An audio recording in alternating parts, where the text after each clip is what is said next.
This is Trinont, and this is Path of Exile Necropolis.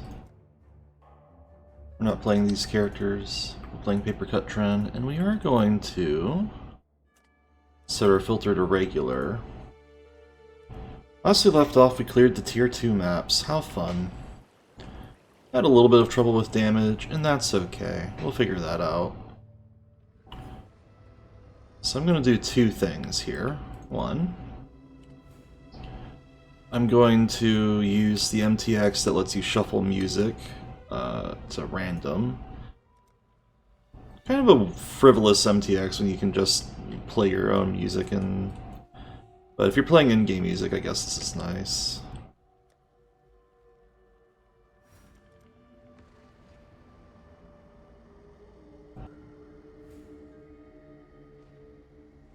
The other thing we're going to do is actually involving the filters. So, loot filters in Path of Exile seem a little complicated, and they can be, but in general they're not actually as bad as they sound. They're just kind of jank. So what is a loot filter? Well, the simple thing is a loot filter hides and shows and highlights items on the ground differently than they are by default. So you are provided by default a basic filter and a default, which I think just has no filter, which is similar to no filter. I think default is always in the game, and basic is like one you get provided as well. And then none, which is originally what the game was like, but then they realized in the first expansion, the 2.0 expansion, that hey, maybe we should have a way to hide all the loot on the ground since there's so much of it in the endgame. A loot filter in practice is basically just a text file. If I open up Notepad, wherever that shit is, this is what a loot filter looks like. This is the basic filter. The hashtags are, or the pound sign is just comment section, so this just says chromatic, doesn't do anything. It's kind of just pseudocode. It's basically a text file that's tagged as .filter, and it's pseudocode. Show, for instance, just means you show loot, so the chromatic orb here is shown, and it sets the border of the color to a different color. 6 sockets kind of shown like that. So this has a now the show border color command is just basically it sets the different colors, so red, RGB values, red, green, blue. So a 6 socket will have a red border, for instance. And then there's conditions, so show if qualities greater than 20%, or greater than or equal to 20%, that change that border to and stuff. That's what a filter looks like. There's different commands you can do, like you can show what item class and stuff. There's a more complicated filter. Let's open that up. That you can make. You can make filters as complicated as you want, really. Let me just find Never Sinks filter, for instance.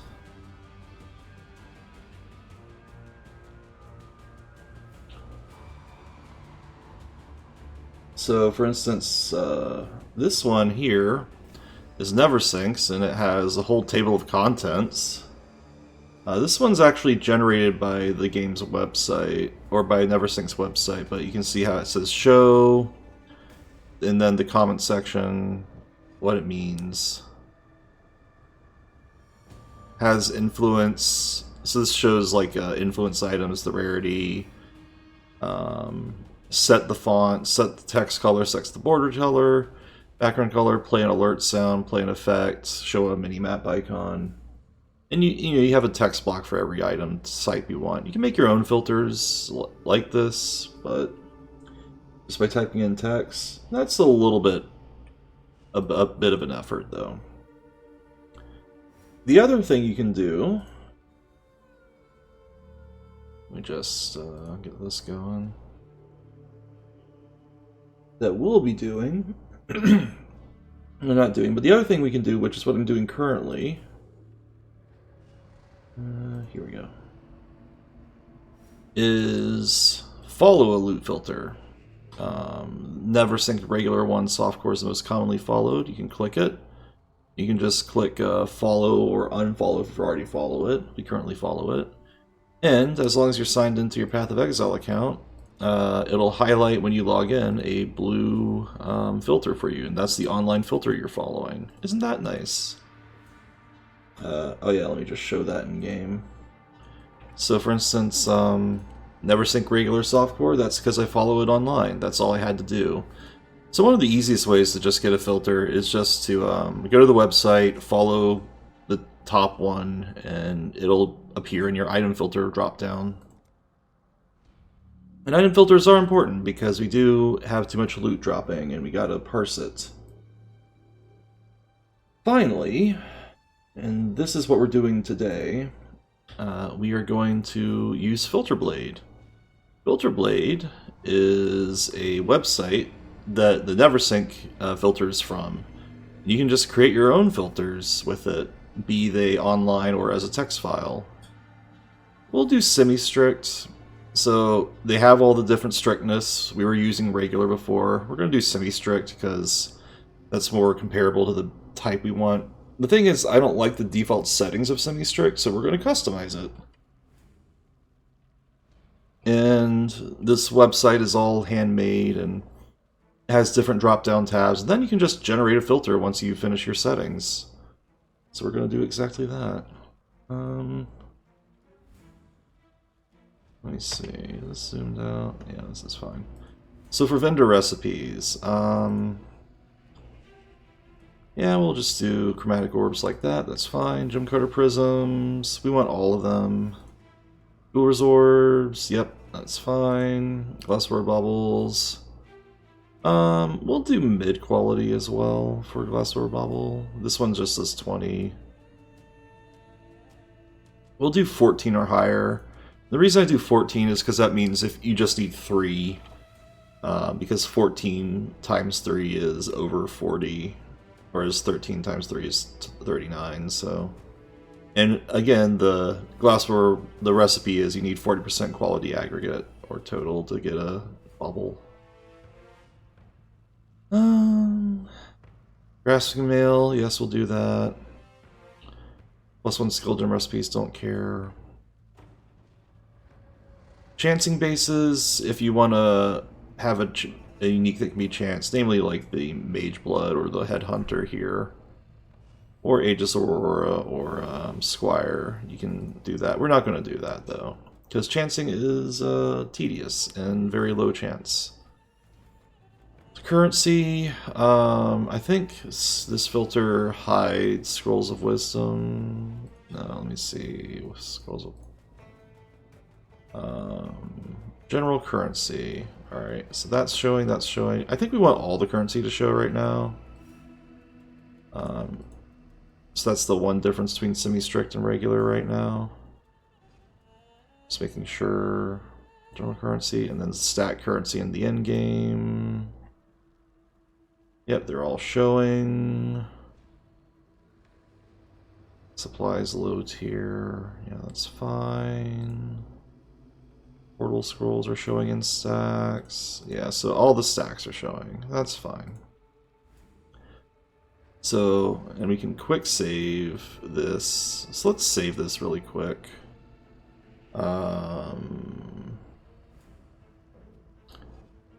We'll name it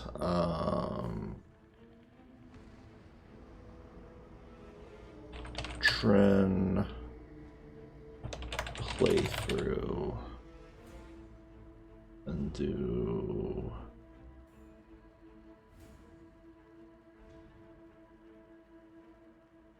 sync or download, just save and sync. Or save and download. Wait, what? Why is it not? so my filters, there should be trend playthrough down here. Yep, okay. And we can now quick save as we need to, which I think is very important. Alright, so the general currencies change. Campaign we don't care about because we're past the campaign. Special currency, just making sure essences are all showing. Yeah, I like showing the low tier essences. Delve resonators should all be showing. Good, good, good. Delve fossils.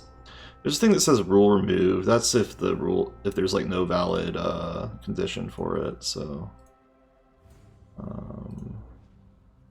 Delve fossils are fine. Delirium warp should all be showing.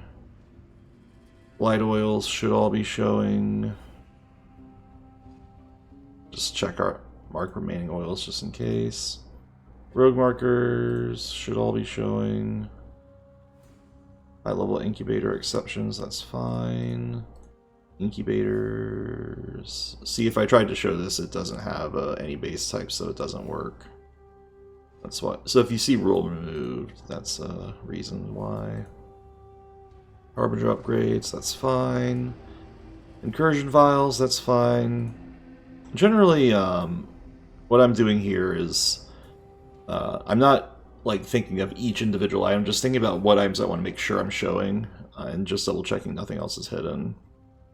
Unique items should all be showing, so I'm not going to bother. Divination cards, this is the thing Semi-Strict does. It hides low tier divination cards, which is what we don't want. Because this is designed for trade economy, and you don't want trade economy on a solo self-found playthrough. So, and there's no unknown cards, so we're changing that. Quick save. Currently, Necropolis, all flames should all be showing. Special rares, doesn't matter. Okay. Maps, normal maps. I don't think hide unmodifiable magic maps. Nope, that's they're all showing. In higher tiers of loot filters on Neversink, they make it so they just hide low tier maps so you don't have to look at them. We're not doing that. And then all of this is fine, I'm pretty sure. I'm not going to bother. Unique maps are the same. Fragments and Scarabs are all showing. Great, great, great. Stacked Scarabs are probably in the same boat. Map fragments, that's fine. Sacrifice fragments. Fine, fine, fine. Invitations. I know for a fact these are fine, except maybe Simulacrum Splinters. Yeah, they're fine. And Breach. Yeah, that's fine. Okay, we're fine.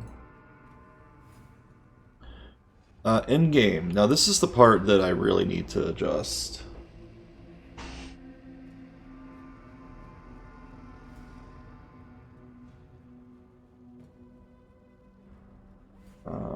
One second.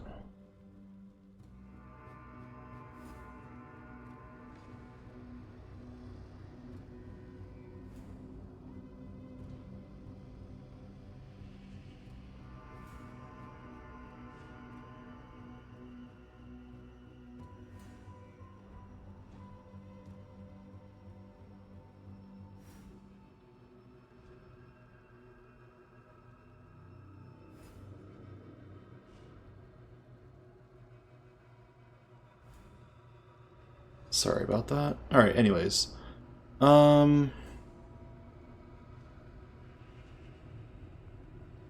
So, decorators. I don't think we care about that. That's just highlight the items, and we don't care about that.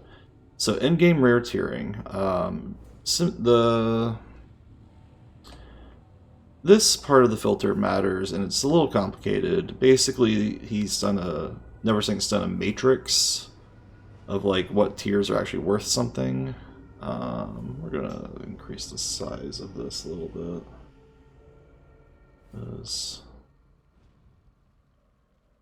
Wait, why there's no untiered amulets? Hang on. I'll just decrease this size again.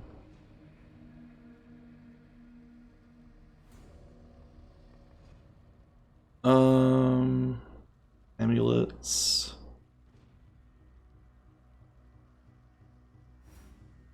Alright. belts. So amulets. We do want these showing.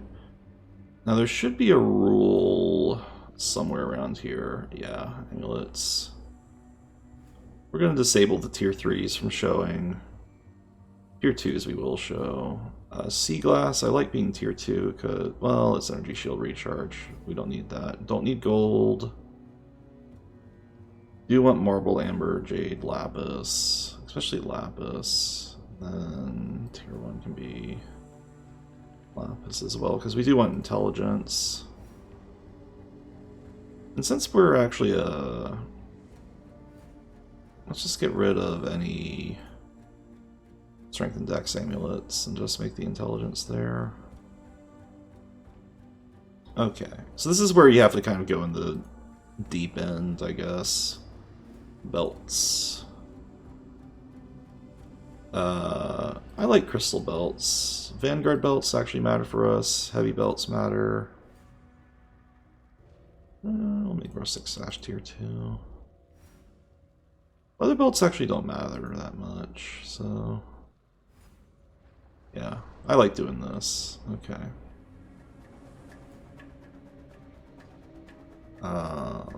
Rings, cerulean, steel actually is definitely tier 1.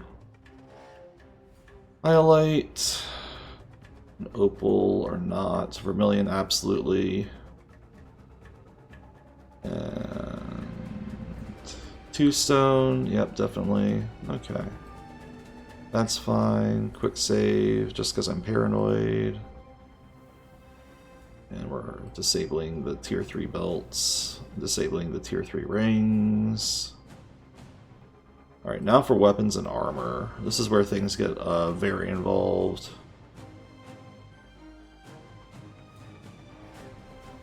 Alright, I think what I'm going to do is disable the tier 3 daggers, rune daggers, war staff, scepters, claws. We'll keep the foils and one-handed swords. Disable the maces, disable the axes, the staves, the two-hand swords, two-hand axes. Disable anything that's not... Alright, there we go. Armor boots. That's fine. Armor gloves, that's fine. Actually, let's not do the tier 3 armor. We'll just save for tier 2. Well, let me see here. Small shields. Definitely disabling quivers.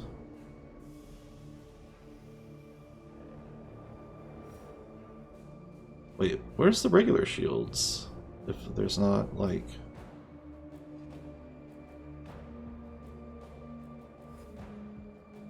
shields...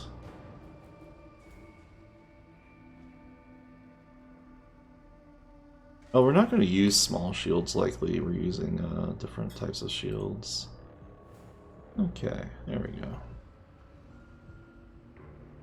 Quick save. And then we're going to take a look at shield. Let's do by class. So, evasion armor, that's fine.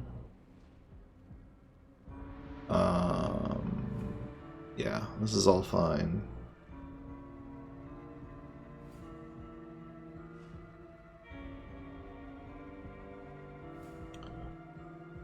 Tier 2, all showing, yep.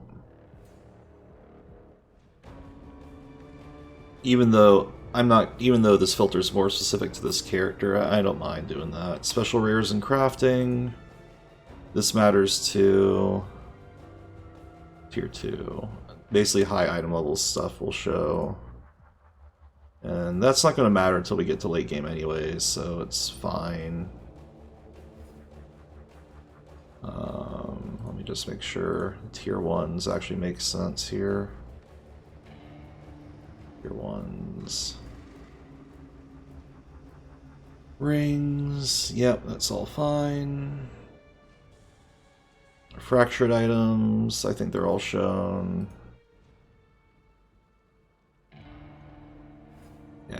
Okay, that's fine. Veiled items all showing, likely. Influence items, they should all be showing, except I don't want Searing Exarch and Eater to show by default. Actually, they're sorted roughly about as much as I want them to. Additional rules, white sockets, 1 5 links. Yep. That's fine. Flasks, okay. So for flasks, what we want is high item level ones. Yep, that's fine. High level life mana. We don't care about divine mana flasks or really any of the mana flasks. As far as utility flasks go, we're going to uncheck the Corundum and the gold. I want to say every other flask matters for us, roughly. I don't really ever use Aquamarine either, for that matter. And I think that's fine. And do the same here.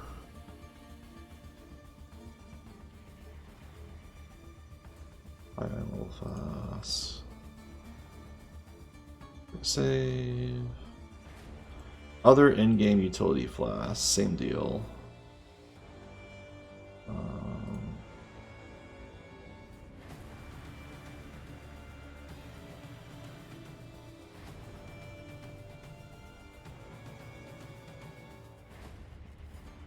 Okay, other in-game life and mana flasks. I like showing these all the way through.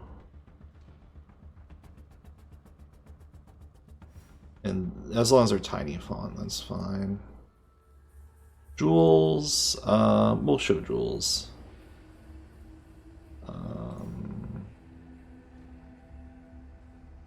Yeah, they should all be showing. Exotic gear slots, they should all be showing. And then the campaign doesn't matter. Miscellaneous, skill gems, level gems. Not gonna show high level gems. Oh, it's saving? Is it suck saving? There we go. Okay. Quality gems. Over leveled's fine. Why is the game lagging? Why is the website lagging so much right now? That's weird. Top gems. Yeah, that's fine. Vol and normal gems. People want Vol gems. Yeah, that's fine. Miscellaneous items. That's fine. Quick save. And we'll download this.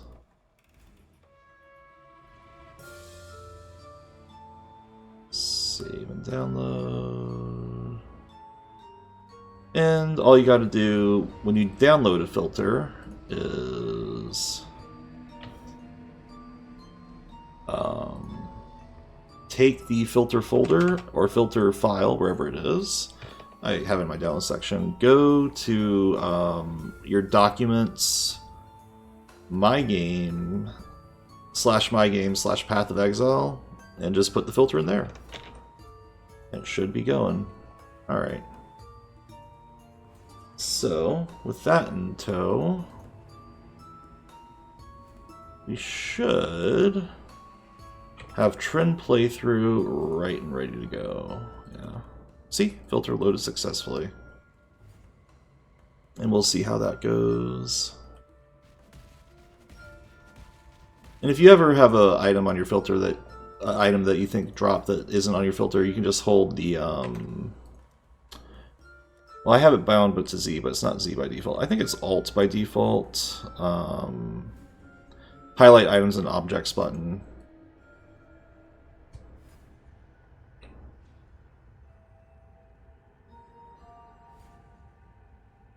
Just have that show the filter. Don't press C normally, that toggles items to show at all. which is that effect. I have that bound to mouse 4, side button mouse. Alright, let's get the filter back to default hideout, because we're ready to play. So that's filters. We spent 30 minutes on it. Maybe a lot of that was explanation, and you really don't need to make filters too much. And once you do, you don't need to make them much more. They last for a while. So last we left off, we have tier 3 maps. We did all the tier 2s, and now we're on to tier 3s. We have 8 more to go. So we'll start with channel. Extra damage from crit. We don't crit anyways, so this is fine. While we're at it, let's take a look at Necropolis, because I do want to make sure... I do want to start making gear. Alright, let me check my Necropolis folder. Coffins, alright. So we gotta go into the more Necropolis itself to store these items. So we'll coffin up the families. I don't think I'll actually, let's do gratis. Let's just sort them by, their family, Navalius. You don't have 4 of any. For, the things haunted by a family member, if you have 4 of the same family, like 4 Freshas of different names, you'll get a unique item, and the unique item you get depends on the family you're doing. Brandis is really the only one that matters, and it's kind of rare. I don't think we have enough Necropolis to make any good items, so we'll just play the game. As we have been. Let's get our golem up, let's get our swords up. And we should be good to go. Accuracy rating is still high. Our defenses, we have decent armor reduction. Our evasion's not bad either. Well, it's not great, but it's not bad. Our block chance is okay. Yeah, alright. One thing I haven't mentioned is crafting effects. So these are called crafting options in the map receptacle. Or in the map, like you get crafting options, that's what these called. And these just add a different League mechanic to the game, like essences being those crystals that we actually might do that. Well, nah, we won't. I don't tend to use these unless I'm spec'd into them on the Atlas skill tree. That would be this thing again. And we're not going to do that, so we're just going to do a channel map. And let's see if we have any scarabs worth a darn. We do have the map increase. Do we have the delirium mirror? We do. I want to have this only because I want to see the dialogue that the delirium mirror has to say. All damage can shock. Let's lower that. And all flame members, we do have some embers, but I don't really care about them. The monsters are very shuffled in maps like this. Pleased with yourself? Feel all high and mighty, O powerful god slayer. So Delirium voice is happy, or is taunting us for for killing Kitava. It's like, oh, you killed a god, huh? You killed Kitava. Take a Corsair sword. So you can see we're getting a lot less random items to show. And that's good. Basically, I didn't want low tier cards to show and low tier items, or rare items. That's really the only difference I really did for that filter. If I knew the filter better, I could probably do it faster, but alas, we're not there.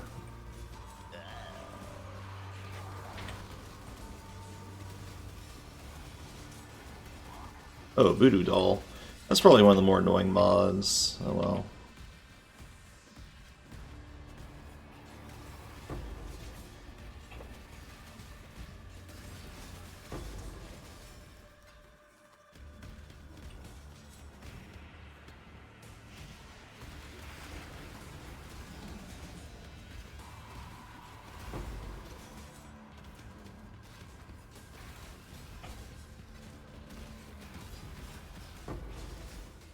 Alright.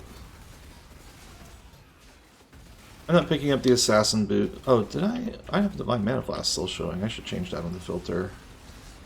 Oh well. It doesn't matter. I must have unchecked Divine Life Flask or something.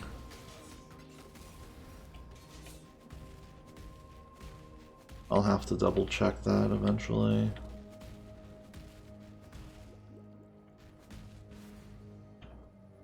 So the channel map is kind of based off the Blood Aqueduct, or the Aqueduct map rather, from Act 4.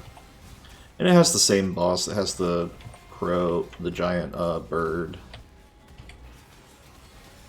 However, the big difference is channel isn't just a straight line. It's more like a bunch of parallel lines. Again, all the maps in the endgame are randomized, but they have rule sets for each map type. Like they're like shuffled, but onto the tiles in the map are shuffled, but they're laid on a similar pattern each time, depending on the map. Like channel will always have a bunch of parallel lines of like a fixed amount, and always end with the boss at the end of the parallel lines, the top left. Bell Pyramid, nice.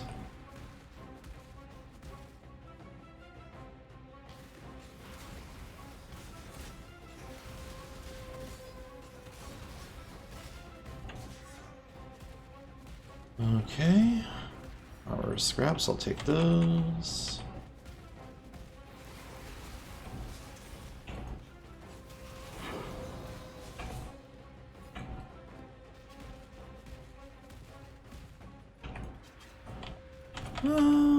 And we got an Abyss. Definitely want to run this. Run this Abyss. I don't know. I like picking up eye jewels. And we do have a Stygian Vice. Maybe we can craft with. Even if it's low level, it can still roll some fun modifiers.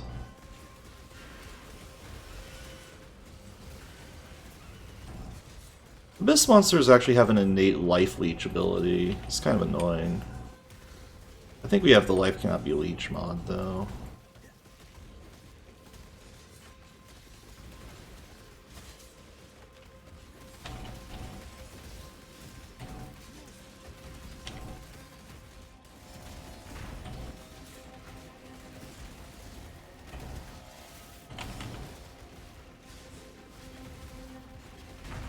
And that's that.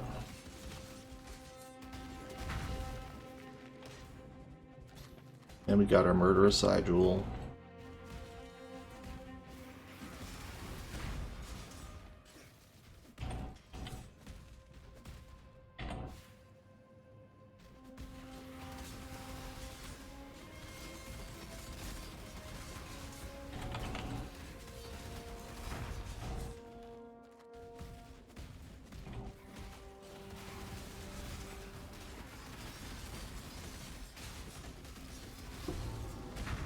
Ah, Fugitive Boots. That's actually a type of item that only appears in maps, level 70. Fugitive Boots and Two-Tone Boots have the modifier of have basically innate resistances on them as an implicit. They're actually not that valuable in endgame these days. But they have some. They're pretty useful in early maps, I would say. We might even try to craft on them, if I felt so inclined. Channel is actually a surprisingly big map layout. It's actually not that how to say it, valued. Yeah, channels aren't really valued that much in the end game because it is kind of an annoying layout to navigate, but it's large enough, and you know the long narrow corridors are kind of annoying for a lot of builds. People generally want like wide open builds, or areas that aren't wide open tend to have better looping layouts than this. for most people. And the Wing of Death used to be called the 100-foot shadow or 1,000-foot shadow, I forget.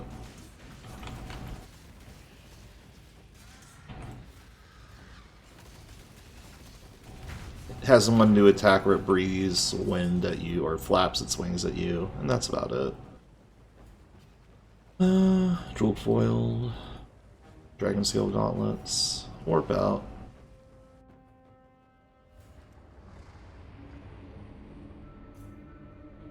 Could go down and around. Alright, let's identify all these items.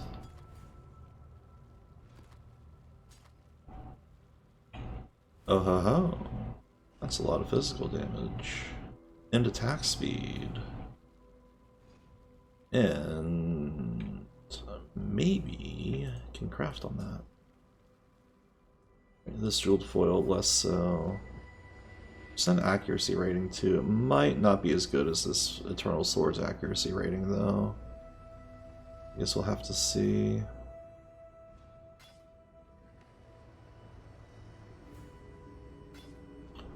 This has accuracy rating on it, and open suffix for resistances. But no life. I'm not going to bother with it. 30% move speed. Yeah, we'll keep that. The fugitive boots. Unholy Might is the Fizz converted to Chaos and apply Wither. We don't care about that, but it's fine. Attack damage and Drive to Destruction. That's actually not bad. Cluster Jewels are basically added passives to the skill tree that you put in to these large jewel sockets on the outside of the tree.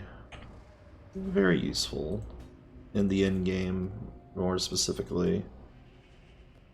Alright, we'll keep all of that. And I want to craft on this. Added Fizz damage, which is here. We might actually get an upgrade if we do this. 17, maybe.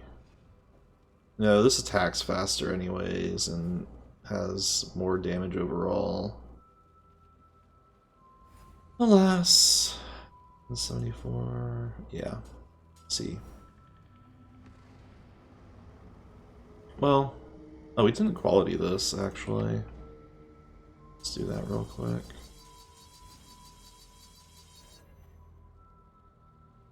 Let's see, 10, 9. Yeah, still not better. Alas. Well, we'll vendor it. I don't want to deal with it more than I have. Waste of Chaos Orbs, so we have 22 of them. It's fine. You can actually probably buy a sword from trade better than this one, but we're going to stay in SSF as long as possible, and then deal with trading later down the line. Trading is very powerful, and I'd recommend it if you're new to the game, because sometimes you just want to come across items instead of have to farm them. Easier access and stuff, but for now, we'll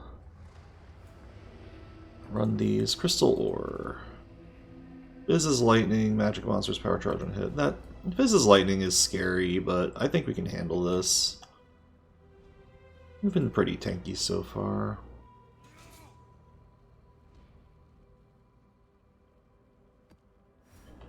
We'll have one more Delirium Scarab appearing.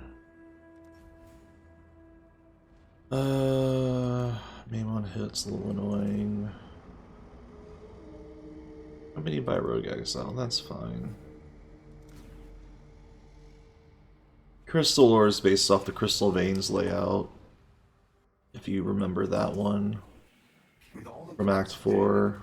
I suppose I should turn my... The boss is not the Burning Man. Well, it is the Burning Man, but it's kind of a unique boss.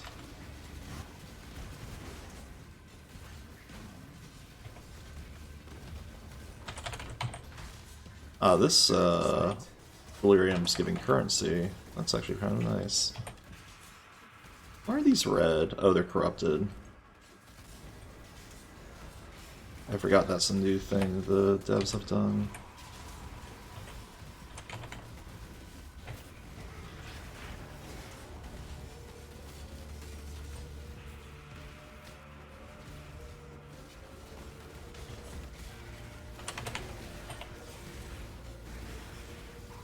Armio spell. None of that now. We'll take all those items though. Probably shouldn't have leveled up Vitality any more than I have, but here we are.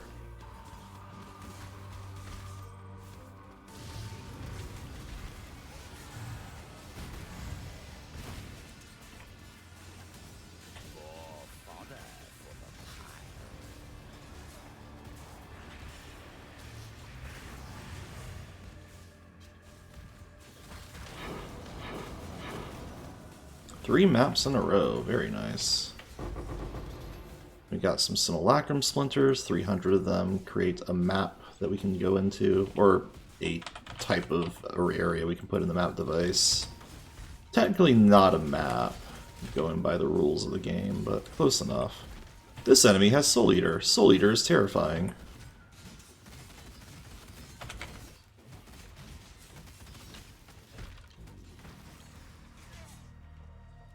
Soul Eater, I've mentioned before, increases the enemy's life regeneration, damage, and speed per enemy killed around them, and it stacks, and it can get really high, up to 45, I recall.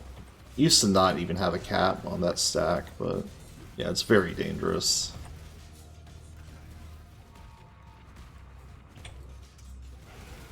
It's very powerful if you get it with the Headhunter modifier. Headhunter being a belt that steals all the modifiers from a rare monster if you murder it for 20 seconds. Which can be increased with increased duration stuff.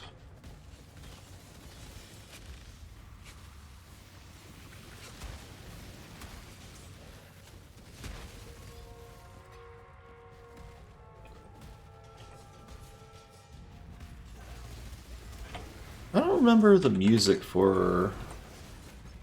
This shouldn't be... This is the Siren Cave music. It should be the Crystal Cave music. Not sure what the difference is. Two-tone. This is the elemental version of the Fugitive Boots. Actually pretty useful, too.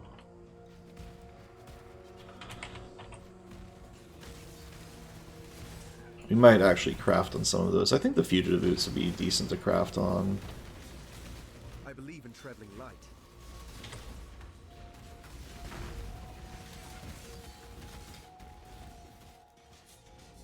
Alright, we'll warp out, because I want to pick up all this loot.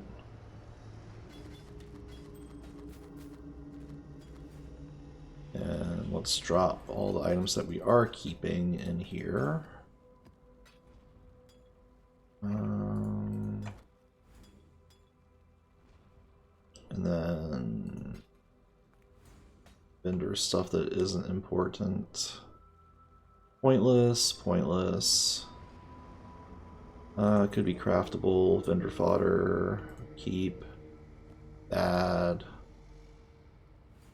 Yeah, I think the rest is vendor fodder.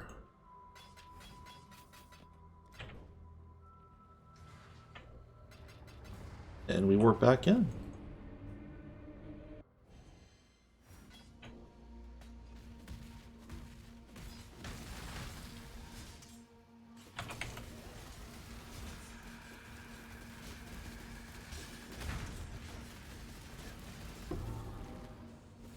Grip gloves, that's actually useful for us. So like boots, there are also Atlas exclusive gloves. Grip gloves do projectile attack damage, which we do deal. So we can level into that. Later down the line, these implicits will not matter for... basically there's a currency later down the line that can add implicits to armor, including gloves and boots, and that overrides the implicits of the two-toned and grip gloves, the Atlas boots and gloves.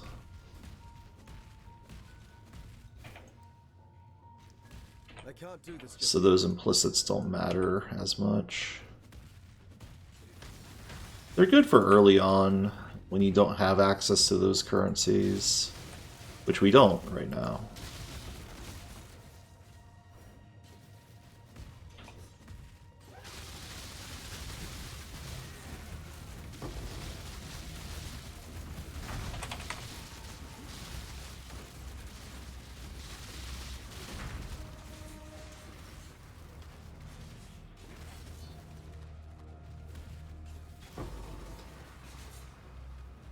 Legion gloves, you say? Iceberg and Channel.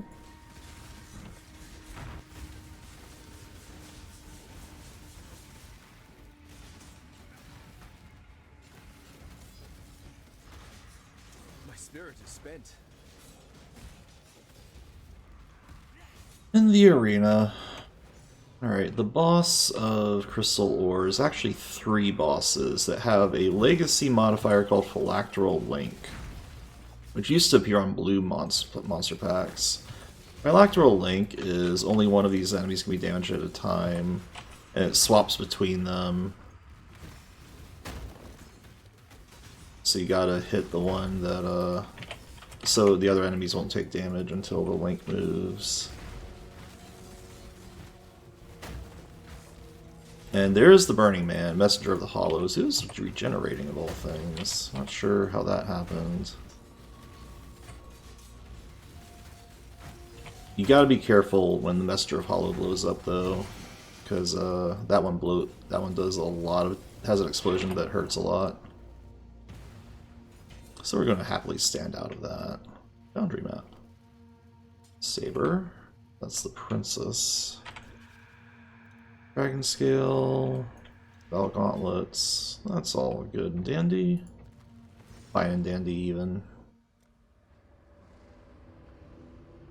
Alright, and we beeline towards Shaping the Mountains.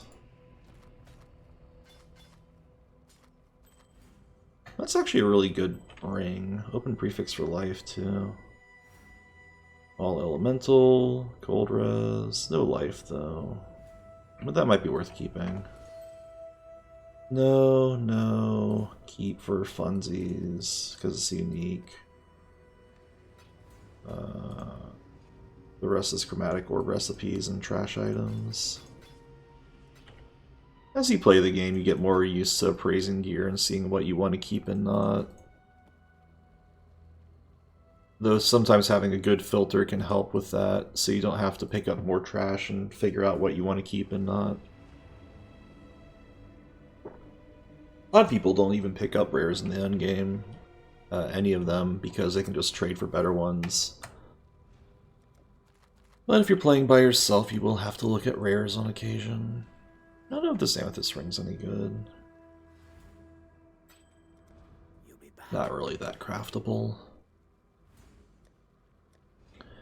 Alright, so we have Overgrown Shrine next. This is fine. No real threats on the map. We're not going to do Delirium anymore. We will maybe do Cartography, though. Overgrown Shrine, where art thou? Nah, let's not, because Overgrown Shrine doesn't link to anything new.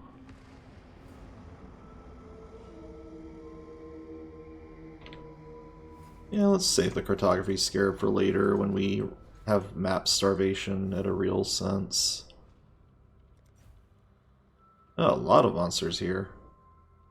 Okay, lower that.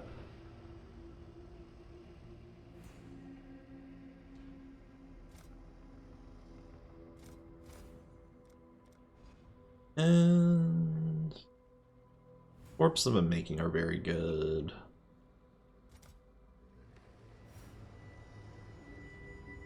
Yeah, I think this is perfect. So much like the passive tree, there are respec items for the Atlas tree.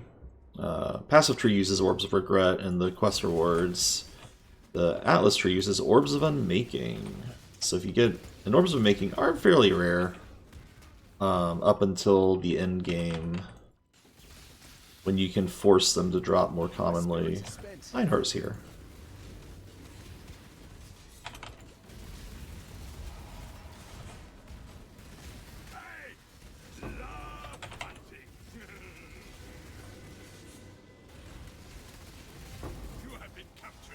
Oh, 2 6 sockets, very nice.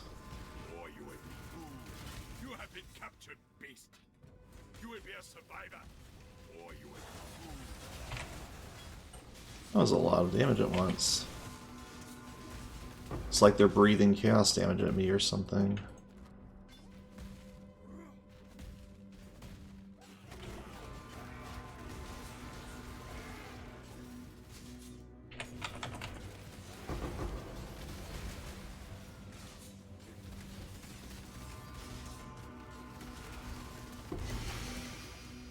Vile Staff, I forget which one that is. Shiverheart, Whispering Ice. Oh, the Whispering Ice. Not a decent roll of it. Whispering Ice gives a unique skill called Ice Storm. An Ice Storm is level 1, but you can scale its damage with intelligence. It's not really that good anymore, but it was a fun build back in the day. It's just that it, other skills are more powerful these days. There's just more powerful spells out there. Especially if you're stacking intelligence.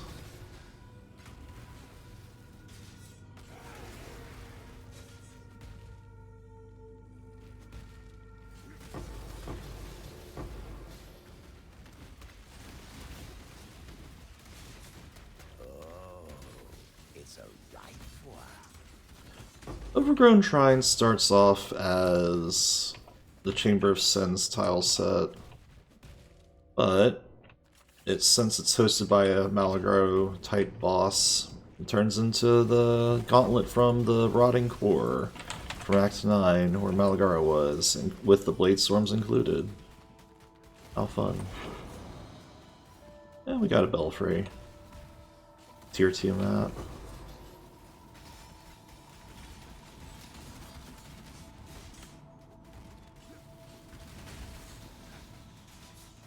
Take these.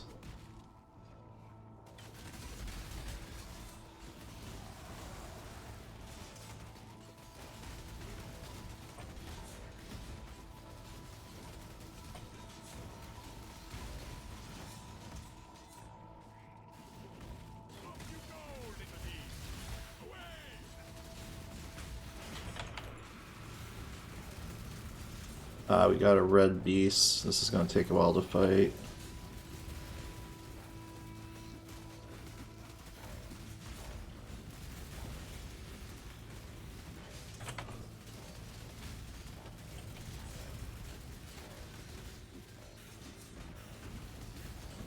You know, I might turn on Sniper's Mark over Poacher's Mark at this point. The overwhelming physical reduction is super important, so maybe not. Einar, if you could please capture this beast. Einar, where are you? Thank you.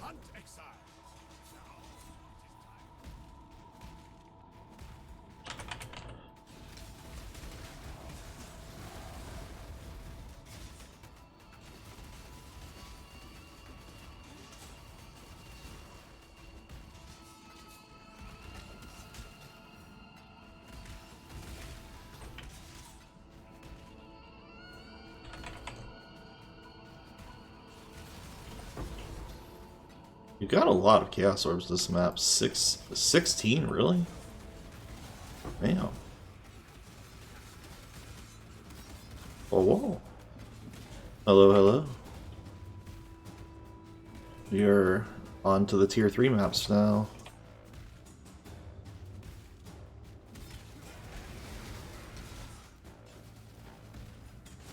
Do I get the spirit thing for converting monsters to currency? Yeah, but it was for Orbs of Unmaking and not for... it was when armor drops as Orbs of Unmaking, not Chaos Orbs, so I'm not sure what happened. Maybe I misread. It was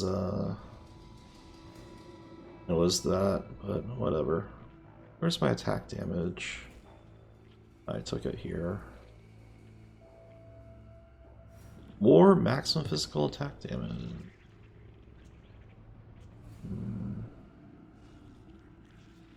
RNG's this fucketh? You know, you might be right.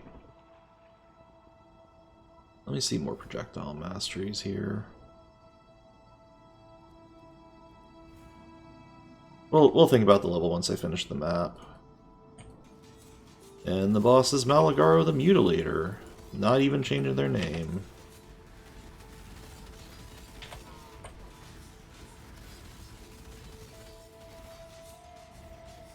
Same boss as the Rotting Core version.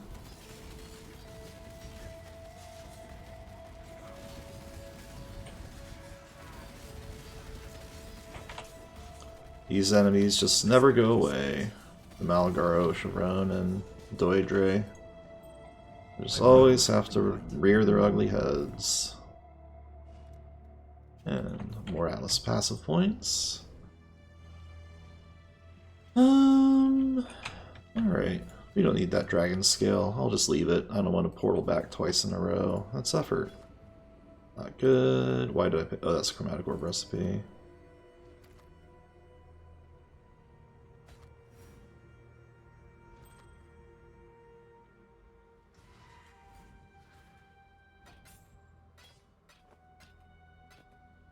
And the spell, I don't think it's any good. Spell damage while wielding a staff. We'll keep it around. I don't know why I like keeping jewels, but I do. For silly reasons. And sell this ring, it's not particularly good. And we don't really use frenzy charges too much just yet. No, like I said, I do want more damage right now. We don't care about accuracy just yet.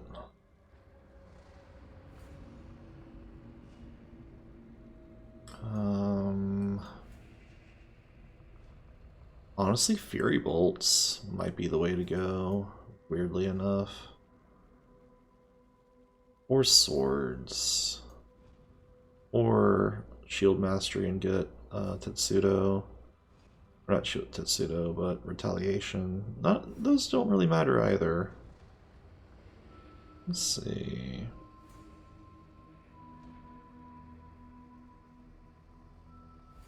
And this is just melee strike range with swords.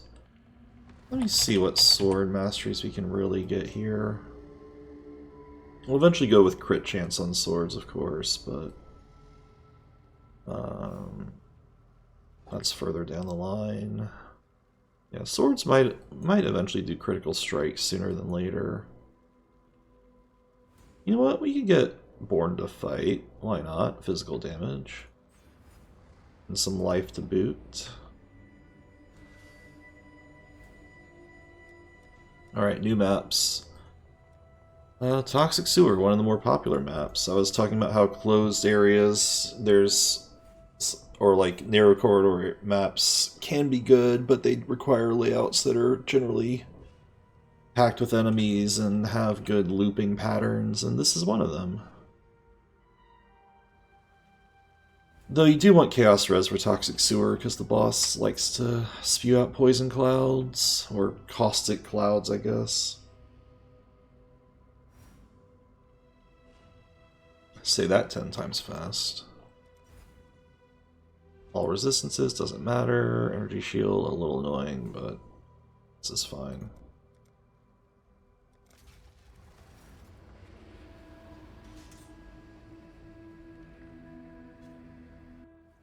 Alright, let's go say hi to enemies here. Yeah, Toxic Sewer's just open enough and has enemies enough that if your build's good at fighting around corners and stuff, Toxic Sewer's not bad. Our build's not necessarily great at that, but we need the map completion done anyways, so we'll run this map. It's always worth doing a map at least once. Alright. Vault Hunter. Got new corpses.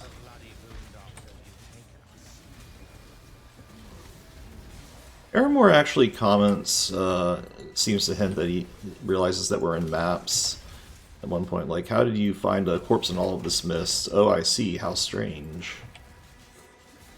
Which I think is a reference to being in maps. Yeah.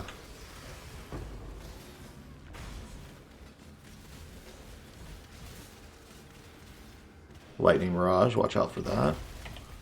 Very nasty map modifier, or enemy modifier. Despot Axe are actually a meta melee item. There's a skill called Bone Shatter, and people have agreed that the Despot Axes are the best axe for Bone Shatter.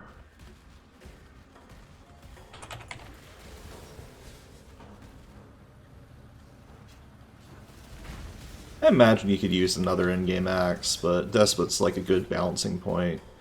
Karui choppers are too slow, though they do more damage, and Vol axes, while technically a higher tier, attack too fast. And Bone Shatter cares about attack speed to a certain extent. Say Arachnoxia summons Poison Ground, and you gotta watch out for it. Like, see, that was Poison Ground right there. And we'll get higher tier map chance.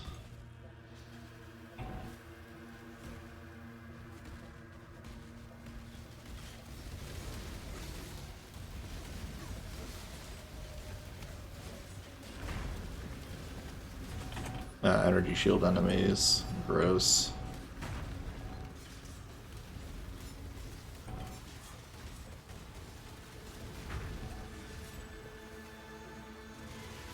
We'll take the Royal Bergenet and the Unset Ring.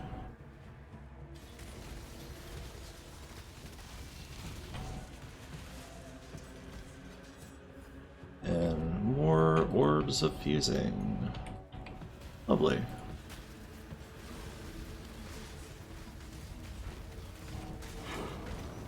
A Desert Spring that we don't need. Stand out of that because it'll hurt. Or Grip Gloves. Might craft on those shortly.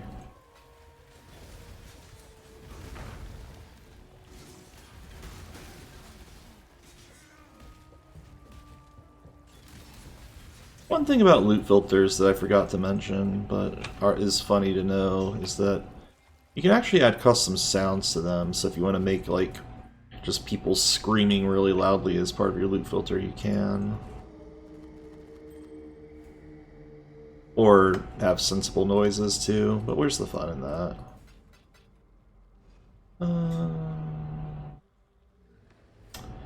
This is almost good. I'll keep that. No life on this. A lot of intelligence though. I'm tempted to keep that too. Porn sounds was a fun league for you, I could see that. That'd be amusing. Wasn't going to go there, but we all were thinking it, I'm sure. Alright, let us try... Now, unfortunately, the grip gloves are going to be hard to use. Because if you notice, the gems I have socketed in my gloves are all red and blue. That's all off colors, and getting off colors on a grip gloves is going to be rough, so we'll have to do some chromatic swapping if we put this on. Also, I would have to have essences worth a darn to use it, and I think I don't have any of real import right now. Oh, we have the lightning res one. Ah, we do have chaos res. You know what? We'll give it a shot. We'll throw this a bone. Quality it for fun. Golden chaos res. Not too much cold res, but enough. Biz damage to attacks. Evasion rating, life regen. That's actually could be an upgrade if we just throw some life at it. Yeah. The big thing, now we can make this viable by swapping out the worm scale boots with the bronze scale gauntlets. Basically,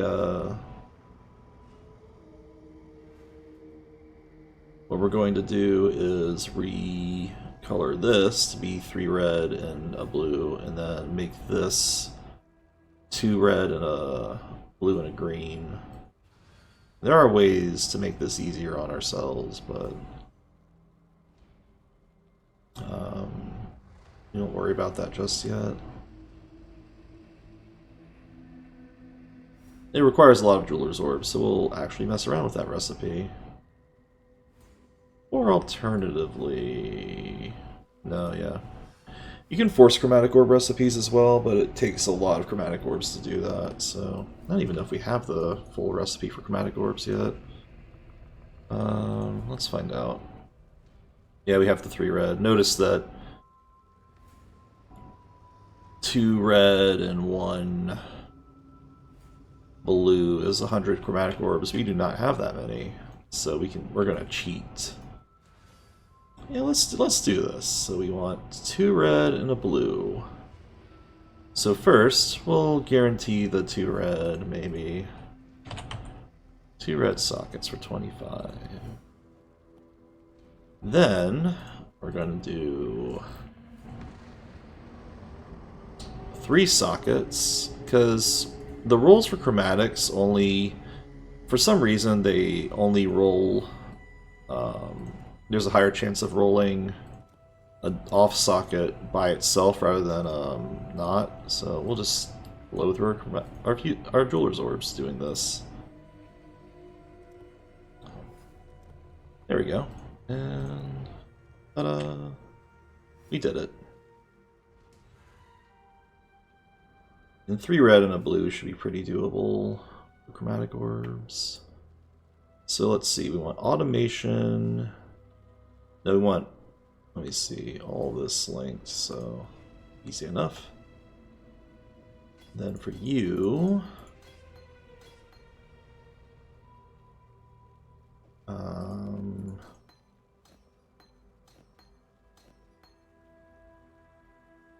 let's see. So this gets this.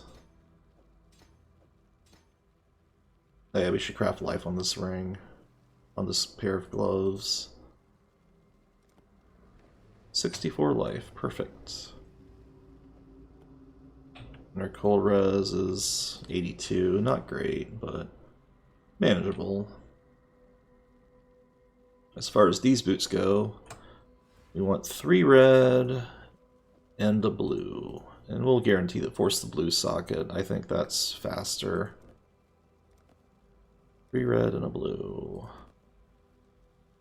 Not the greatest chance of getting it, but should be pretty doable.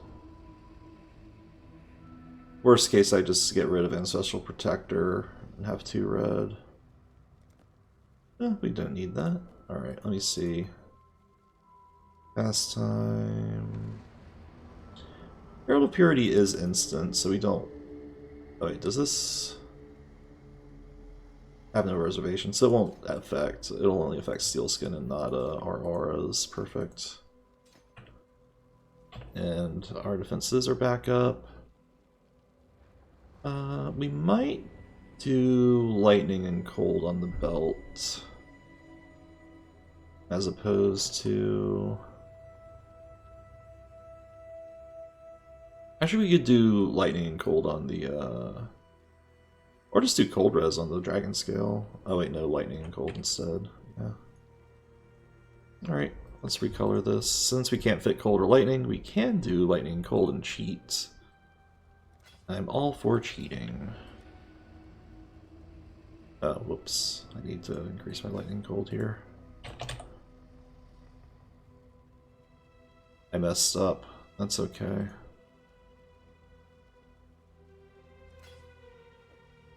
Alright, and then we'll cheat some more and make this Cold Res.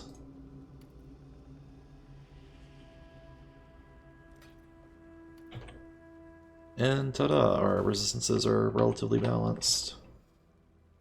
One other cheap way to get resistances fixed is to... our Chaos Res is a little... oh no, we have Chaos Res, that's right. One other fun way to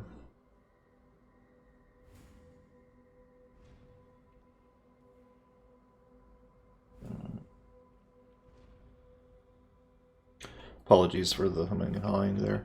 One other effective way... Nope, forgot what I was going to say, darn it.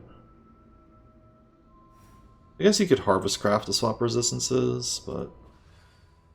Now mind you, if we were in Trade League, I could trade for better gear for all the Chaos Orbs I have easily. But yeah. I don't think there's much else to say. We could try to put life on this belt, but I don't think it's actually needed. Yes? We'll get our Stone Golem back up. And run our next map. Oh, we're out of tier 3s, which I do want to get done, so... We'll try that juicy 5-for-1 recipe again, or 3-to-1 recipe again. We want Fungal Hollow, Mausoleum, Strand, or Volcano. Alright. That's not Strand. That is Strand. Strand used to be one of the best maps in the game, but they nerfed it in a fun way. Waste on hit 2 unique bosses, that's fine. Strand was really good because it was a very straight line, but they realized that having just a straight line leading to some easy bosses might be a little bit too effective. So the way they nerfed it is they lowered the amount of monsters that appear in the map. It actually has less monsters than some other big maps, so people don't run Strand as much. It's still a very powerful map, like, because it's just a straight line. It's the same tile set as the Twilight Strand in Act 1, and Act 6, I guess, too. It's a coastal map. Yeah, I want to say the same layout as Twilight Strand, because it takes place at nighttime. This is fine. Yeah.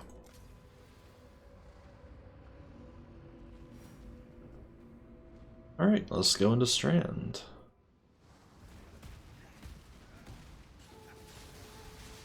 Mana Siphoner, rude.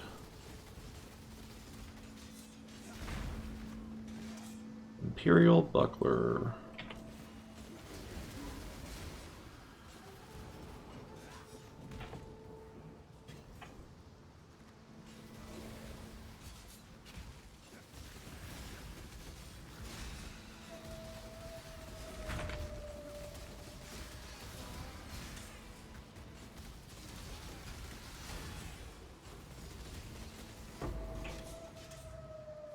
Another 6 socket, perfect. Pinnacle Tower Shield actually could be okay. Not sure if Crusader Buckler matters, no.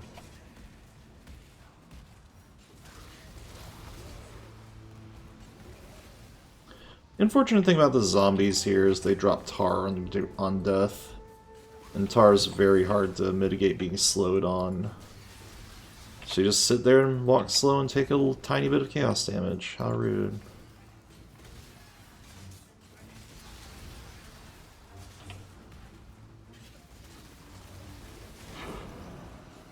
Another overgrown shrine. As you can see, Strand's just very linear. It's not a line per se, but it might as well be. It's a squiggly line, if anything.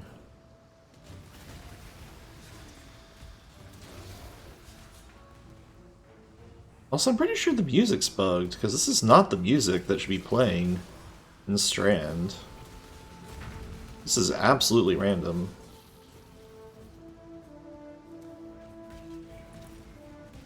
Strand usually plays the Twilight Strand Beach music. Maybe... that's weird. We'll have to check other maps and see if the music's bugged.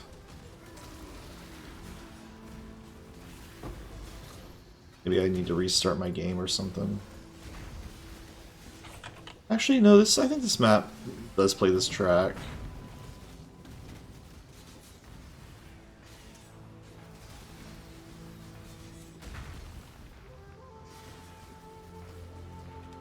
But some of the tracks definitely didn't sound like they were the right ones earlier.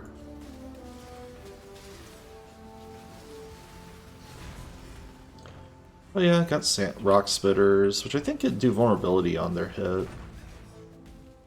And we've got the undead that spit out their souls and land and bomb you with them when they die. I think the rest of the monsters are guest monsters, like the rattling cages, for instance. I expect a better performance. Oh, Sass Master's here. Sure.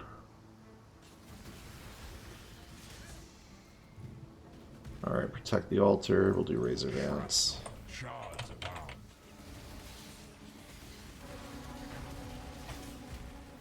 If I was in hardcore, I would just all but skip Ultimatum until I was way more powerful. Blood Altar. Corruption starts Those. in the blood. Corrupting blood? You don't say.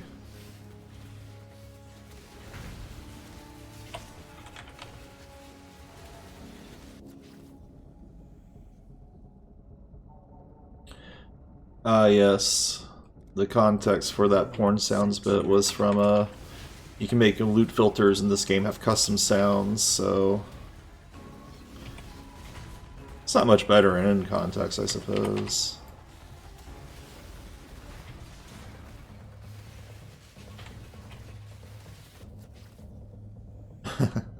But yeah, you can make custom noises in this game, so when an item drops, you can just set the filter to be whatever.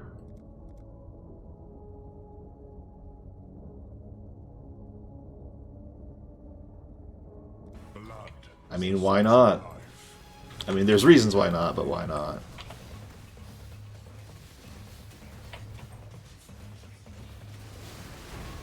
We're actually doing okay right now.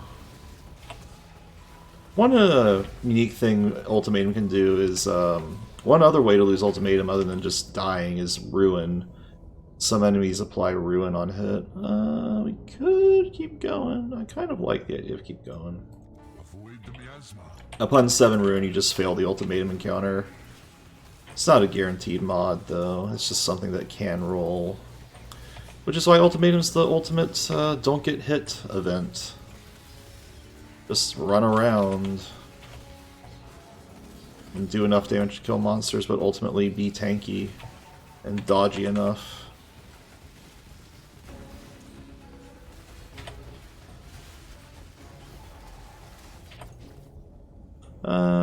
We don't need to do any more. Safe choice. It's taking a little bit long to kill things. Fire, Chaos, Hatred, Malevolence, none of that matters.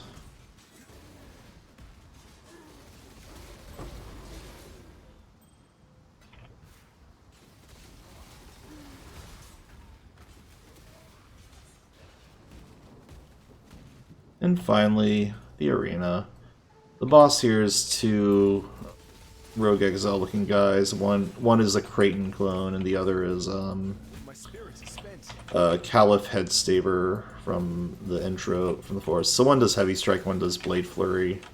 Blade Flurry one's actually kind of threatening if you're not careful. Does Flicker Strike as well. So you do kind of want to be moving.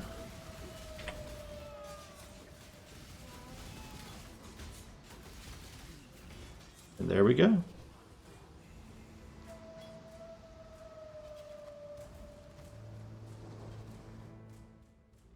And also hello, monster.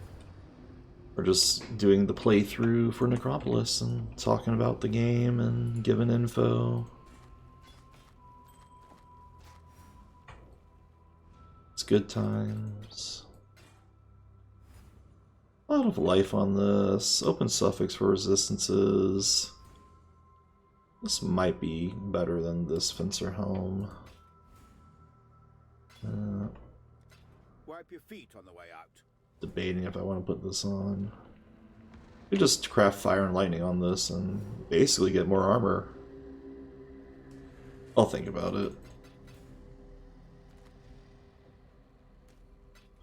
And unset rings are neat in that they give you an extra gem socket. They're good for gem-starved builds that require a lot of skills, utility skills to use. We don't need that one, though. You know what? Let's put this on. What resistances do we need? Basically just need some fire and lightning, and we're fine on this, so might as well. Recolor. Get one green socket. Green, which should be... That took 12 of them. Not great, but whatever. Put that on. Oh wait, we need to craft resistances on this too. We want fire and lightning. Fire and lightning res, please. Our resistances are a little lower, but should be fine. Get faster attacks, and leap slam, and vitality, and dread banner. Where's Frostblink when I need it? Oh, I don't have the intelligence anymore. How annoying. Let's get a level 1 Frostblink then. Easy enough to fix. Frostblink. Ta-da! And check always attack that moving. Always remember to do that.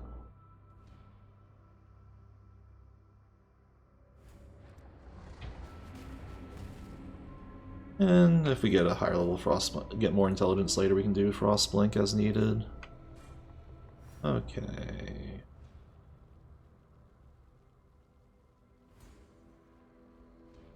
And our build is back online, and we have more life. Our accuracy's still fine. Alright, more maps. So we need Fungal Hollow, Mausoleum, Volcano. And we do have a layer here that could give us something. Give us Crystal Ore. That is not what we need. We have one Orb of Horizon. Might as well gamble it. These Orbs of Horizon tend to not really have much other uses. So why not? Volcano. We got lucky. Reflect physical damage. Alas, we do take we do deal physical damage, so that's useless. Desecrated ground, that's fine. Reflect elemental, we do elemental as well. For now. Alright, there we go.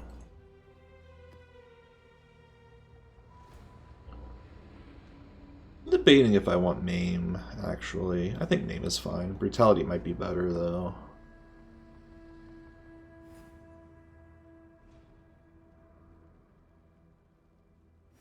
No, I think Maim is better.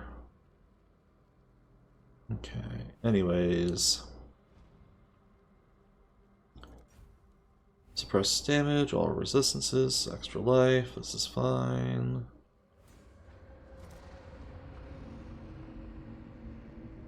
Yep, very nice. You can imagine what tile set Volcano is going to be. It's a lava tile set, go figure. Oh yeah, let's get our auras back on. There we go, vitality's back up.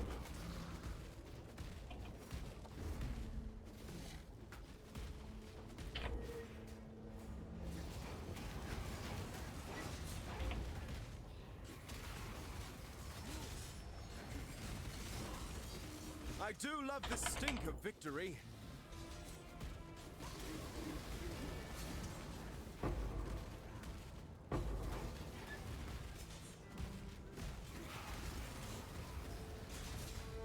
Chaos Orb. And a Breach.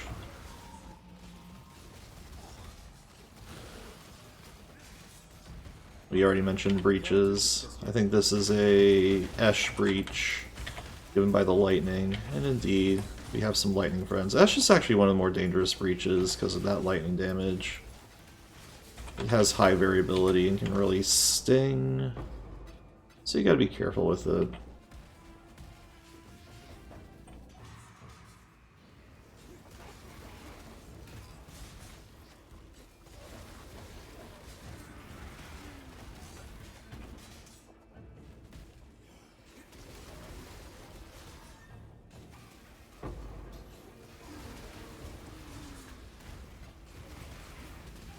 we got an Abyss.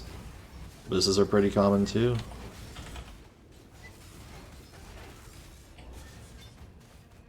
Oh, gauntlets, that could be something. Or grip gloves are probably better.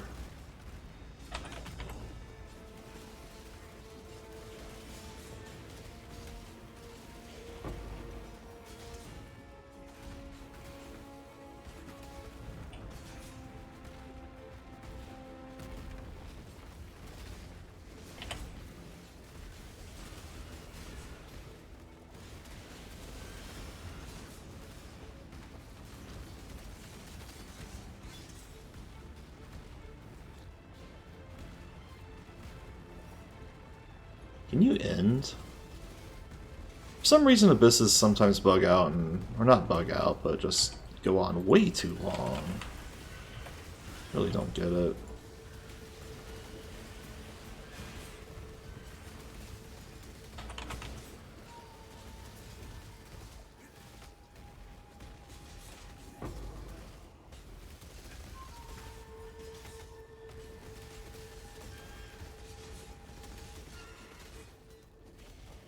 Oh, Nightmare Bassinets are actually our best in slot for helmet bases. Either that or pig faced.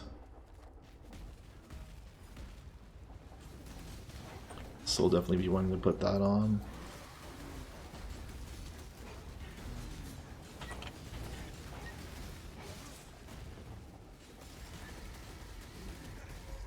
Life regen and extra life, you say? And 5 cartographer chisels. Very nice.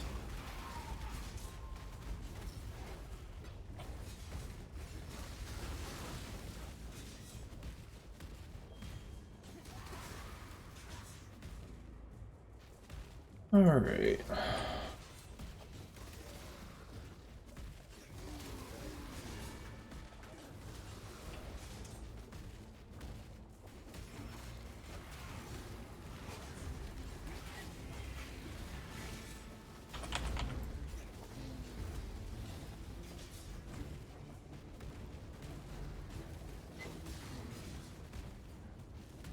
My spirits are spent.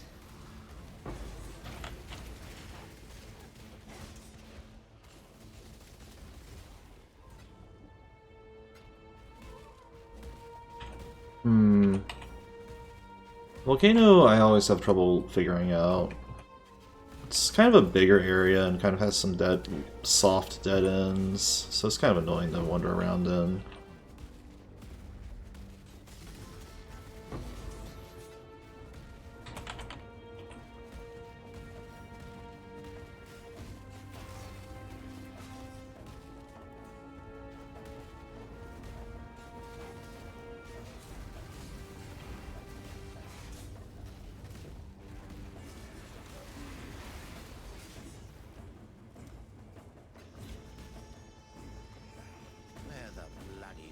And here we go.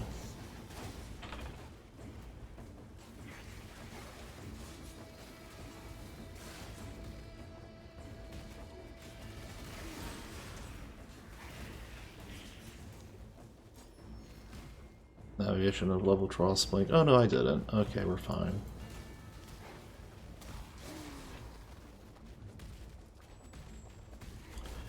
The boss of Volcano is similar to the boss of, or the mini-boss in Calm's Dream? It's the totems! This one's not called the Torch Oak Grove, it's called the Forest of Flames. And it just summons totems that bomb you with, orbs of fire, I suppose.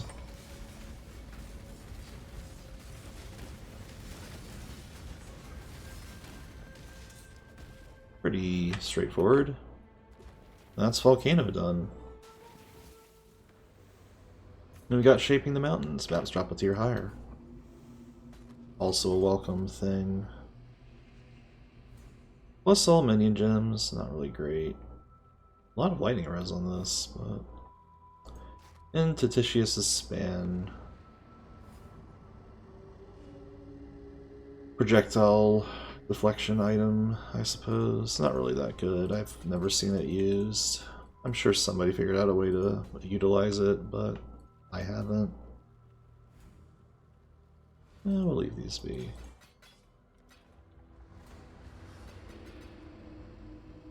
Alright, however, we still have 2 more tier 3 maps to run.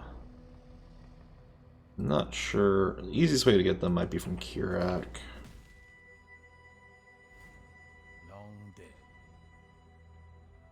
Alas, Kirak is not selling us tier 3s either.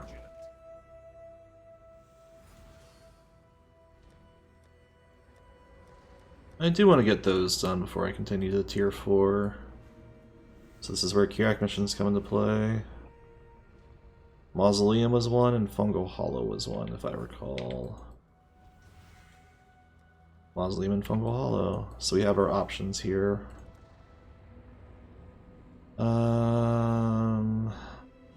Oh, I don't like the Ultimatum Encounter. This one has the most accuracy, or the most item quantity bonus, and it doesn't seem that difficult. So we'll try the Mausoleum. And we gotta do a Blight Encounter. Mausoleum has an interesting boss at the end, not what you'd think. It is the layout of the Ossuary,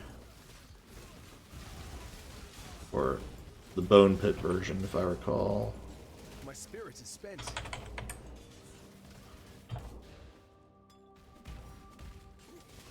Ah, we came across Ritual. We saw Ritual in Act 2. And it works the same as in maps, where there's an altar, kill enemies next to it, and you will get benefits. Or you'll kill the enemies again with the altar active, and try to collect tributes.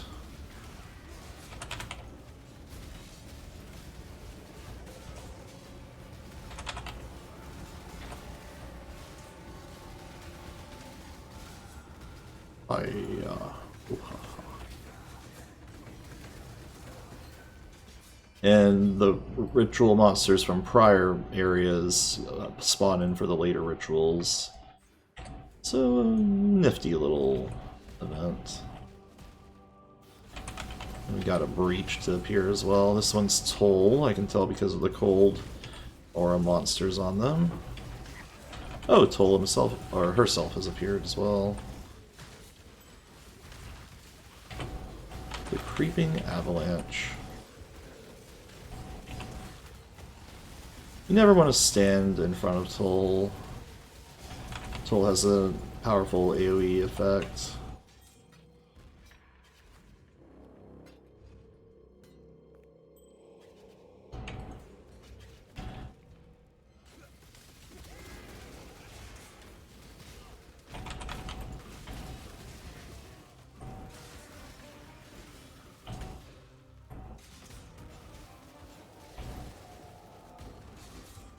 It'll be nice to become resistance to chill eventually. That's further down the line though. Or if we got elemental purity of elements early, that would have been nice, but alas. Yeah, it's an early stream. Wanted to get it done while I still had energy.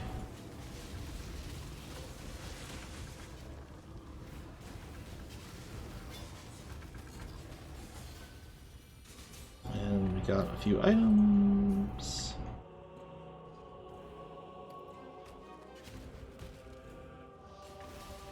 We're trying a Kirak mission right now. This one has the Blight Encounter. It's also a map completion effort. You did Blight and it lasted 5 hours. Like you tried Blight for 5 hours and that's it. Fair enough. Blight is a particular set of item. Always crit enemy, eh?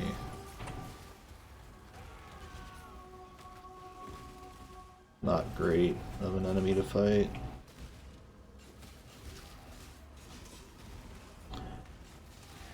Yeah. The other thing about Blight is you kind of want a beefy computer for it, because, oh boy, do the enemies just overspawn that event. One thing about Ritual is the rare monsters that spawn aren't always the same as the ones that you fought. They have different modifiers half the time.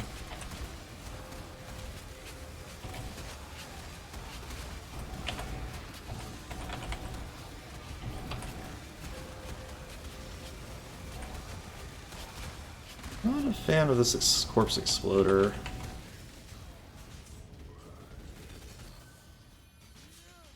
Freeze and crash constantly. Yeah, that would be obnoxious. Oh, an Amethyst Flask. Oh, Essences. Essences can stack up to 4 by normal, and the higher tier of Essence you fight, the harder they are. And the more Essences obviously means more modifiers, so you gotta be careful. You can really overtune Essences to make some truly tanky monsters near the end of it, so you gotta be careful with it.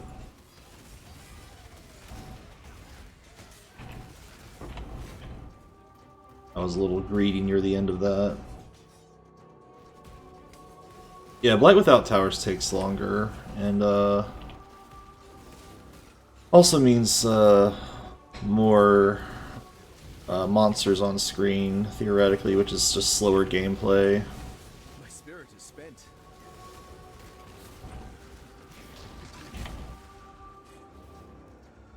And finally, one more Ensconced Altar.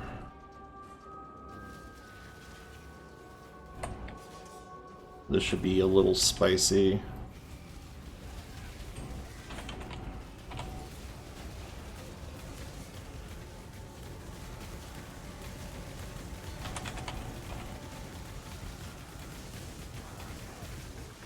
There's Voodoo Totem again. And a Soul Eater. Very obnoxious enemy to have in a ritual. You might not complete this ritual in time, because that Soul Eater is going to murder me. Depending on how this goes.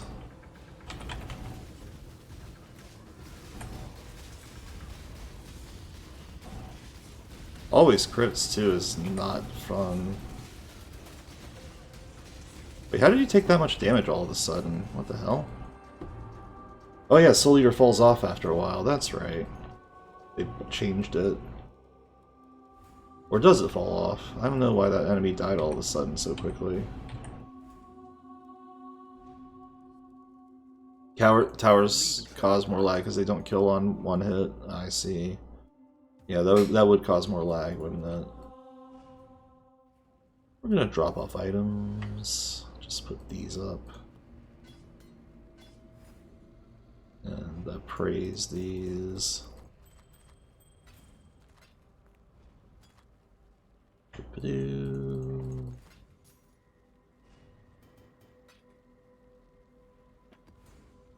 More vendor fodder here.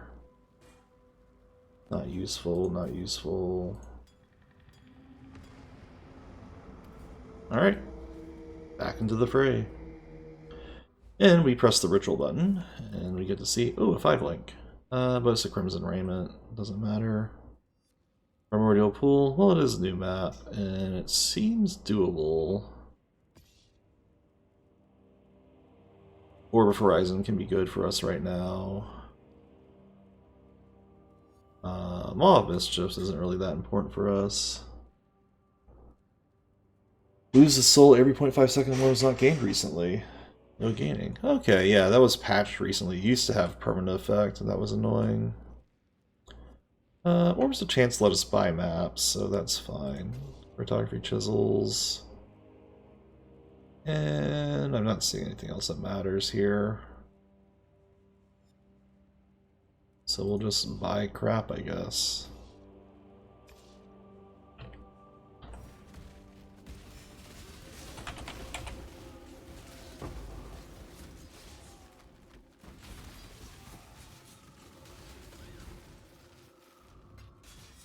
Soul Thirst and Shambles, true.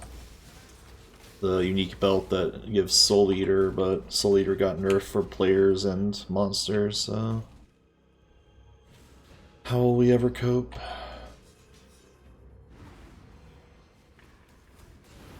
So yeah, the boss of the mausoleum is Tolman again, from the key in Act 8. This one's named Tolman the Exhumed. I guess the theme is that Tolman got properly buried in the dream world. And you do gotta watch out for those corpse exploders, because they do hurt. Ah, we got Terminus S, and Ichimonji, actually. Two very good swords all at once.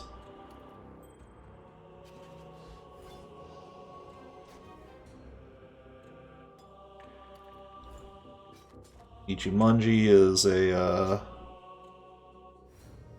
you basically get better reservation and decent damage. So it lets you reserve more stuff and gives better buffs to you. But I think our Eternal Sword's better damage-wise.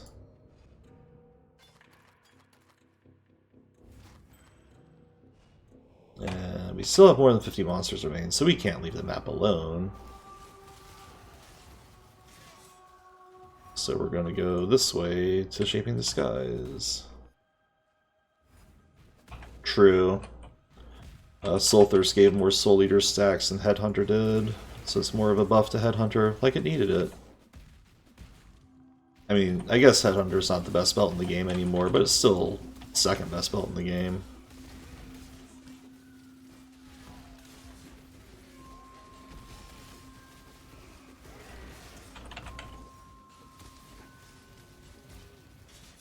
There's Cassia, and we got some essences too.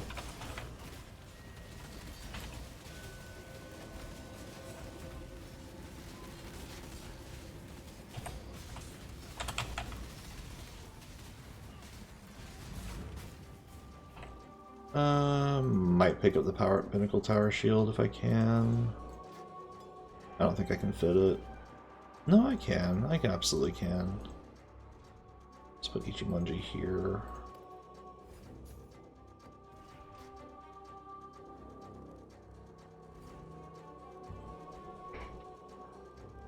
True. Bow mapping, Headhunter favors it, true.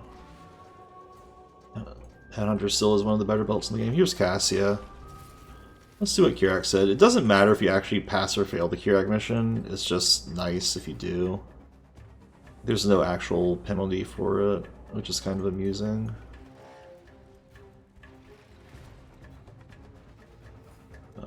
Fire and buff and stun.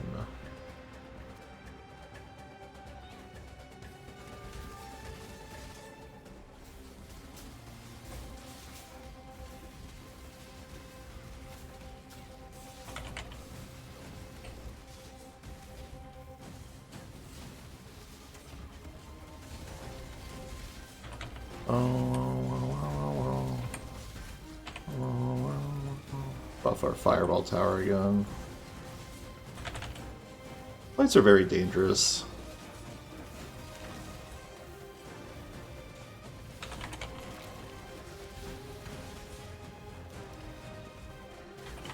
We'll save up for a Meteor Tower. Maybe no, we'll buff this a little bit more.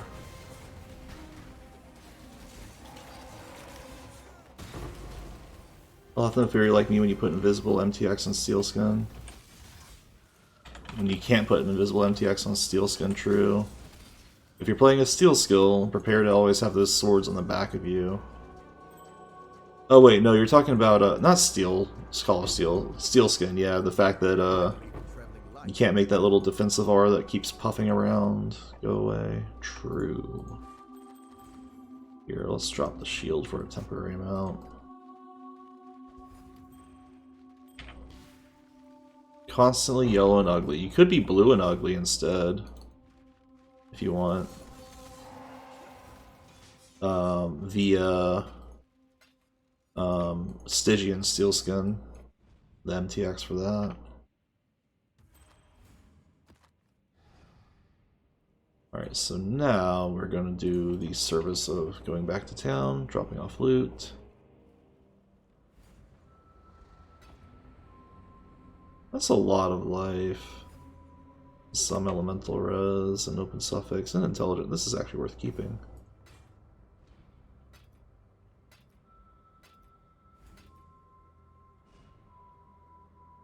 That's actually really good too. This fire damage is not really good, but we'll keep it just in case. And that's bad.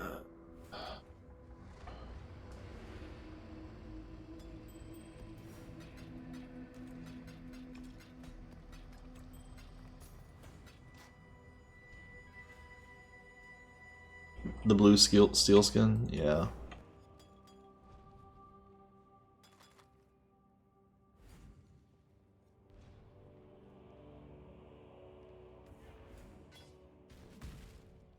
I don't know. I think steel skin could use an invisible buff MTX allowance, but alas, we're not there yet.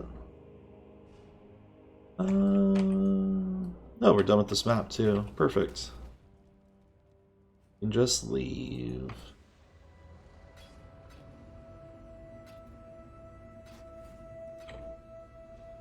Alright.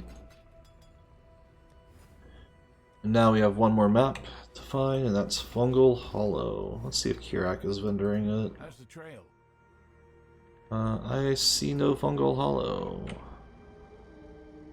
So we might have to 3-to-1 recipe if we have the option. What else does Fungal Hollow have? Iceberg and Lair. So we could run these.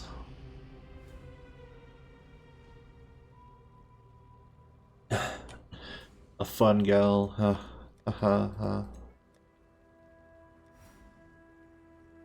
Let's see. Do we have Warp of Horizon? We do. We could gamble. Why not? Still the least fun map over on Shrine. Wow, that was a 1 in 8 chance, and we got it. Yay, makes the stream easier. Less accuracy, I don't like that one. Is this fire? No. Past monsters, that's fine. I'll suffer the accuracy rate. Well, that can nerf my damage by a great amount, so... Monster damage and less AoE, that's better.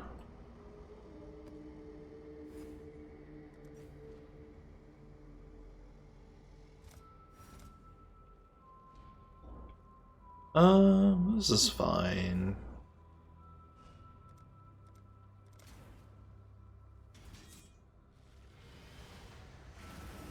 Alright, Fungal Hollow. I don't know what map this is comparably similar to. Like, the mushroom level is actually pretty unique. It's kind of like the Dread Thicket, but like a slightly different layout because it has pits and stuff. It's kind of a cool level design, and more mushrooms than before. Now, increased monster damage is actually a pretty dangerous mod, even though it increases it by less than the Fizz's lightning stuff, or Fizz's element mods. And a lot of that has to do with just chaos damage gets increased, and every type of damage gets increased.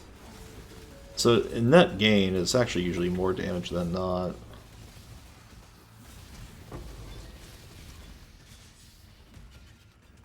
Ooh. My spirit is spent.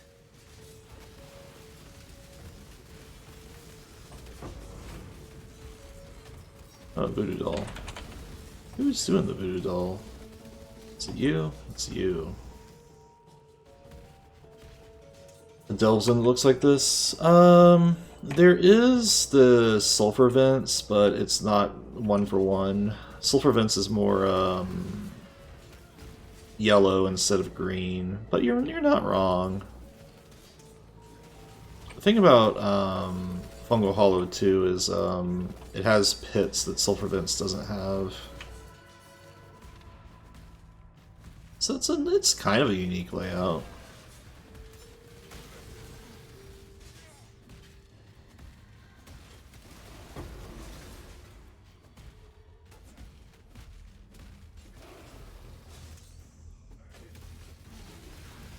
Oh, lightning minions. Gotta watch out for that attack.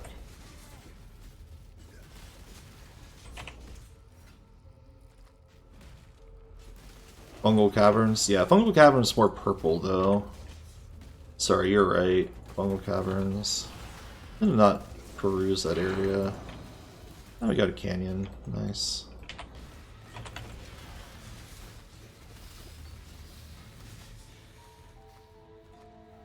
And Superior Pride, which we actually do use.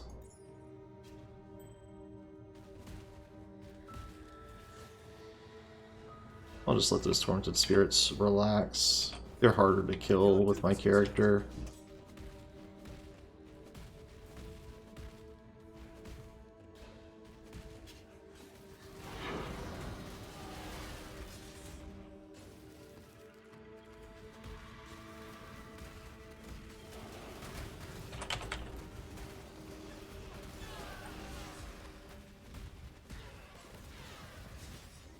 Fungal Hollow is one of those maps that I don't think it's seen too much play. Because even though it has an okay layout and an okay boss, it's kind of got a lot of corners that you get stuck on, a lot of geometry.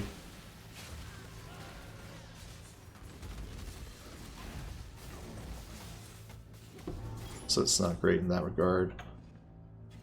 Enemies possessed by tormented spirits can actually get an item quantity bonus, can drop a lot of loot as a result. A lot of strategies and in-game mapping for trying to get those items involve possessing monsters with tormented spirits and then watching the loot explode. It's kind of neat like that.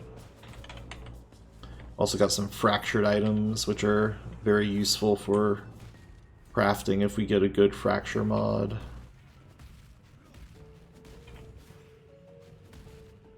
Yeah, the Fungal Hollow is pretty. It's a nice palette change.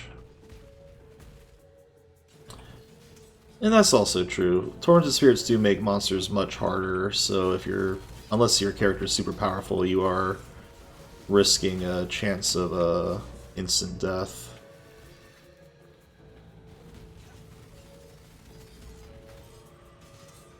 But yeah, Tormented Spirits on possessed monsters is more valuable than Tormented Spirits in the wild. And the boss is just Oak. Except, actually I don't think it's Oak. I think it's, well no, it is Oak. But with the skin of like a Blackguard from Oriath. He looks different outfit. He's dead now. Oak plus totems, yeah.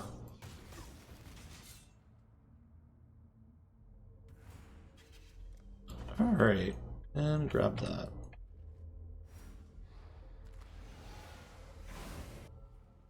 Instant death? Not you, dying instantly. 41 lightning res, that's actually a decent fracture. Or low level at least. Really only high item level fractures matter.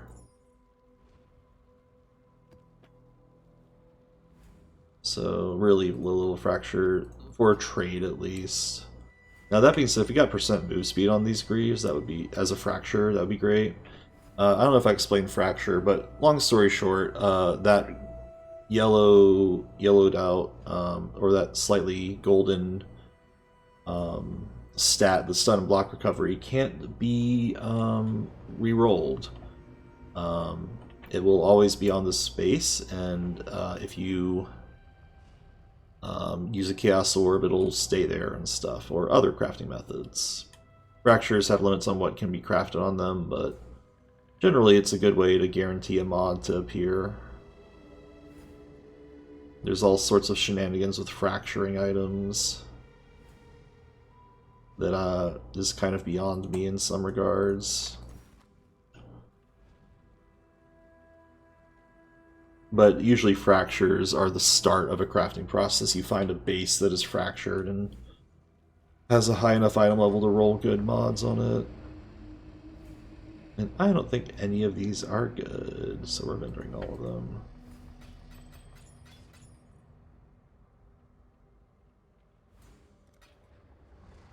I think you were...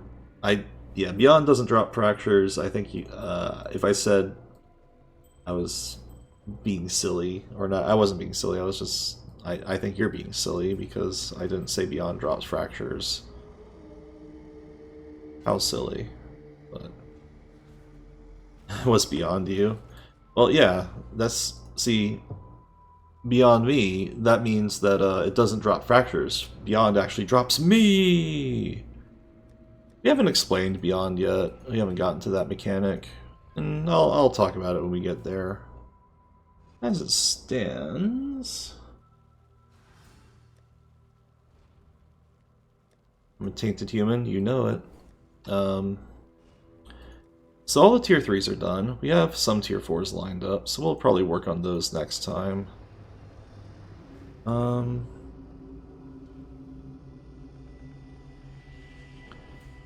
So,